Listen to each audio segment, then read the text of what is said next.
2 milion euro nga buxheti i shtetit u dhanë për linjat ajrore si pagumbështetëse nga qeveria.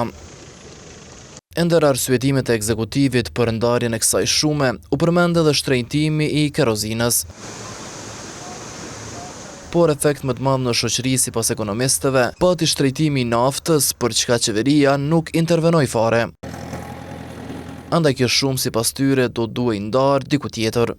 Qeveria ka mundësi që të investoj drejt për drejt në ekonomi, në kapacitete të drejt për drejta prodhuese apo në kapacitete mbështetëse, qoftë për prodhuesit apo qoftë për biznese tjera, të cilat sidomos në lëmin e bujqësisë, sepse shumë prej bujqëve si vjet nuk kanë mujt të mbjellin arat e veta, respektivisht të shfrytëzojnë kapacitetet e tyre gjeneruese.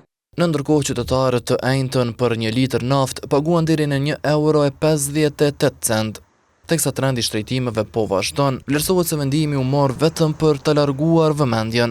Kosova nuk është duke u zhvilluar ekonomikisht, i vetmi zhvillim që është ndodhur është rritja e inflacionit dhe ngushtimi i do thotë asaj popullatës duke paguar çmime të larta e më të larta.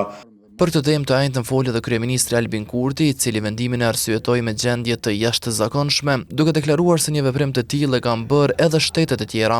Sipas Kurtit, vendimin nuk u marr për çështje elektorale. Ajrore, po ashtu pyetja është pse duhet pikërisht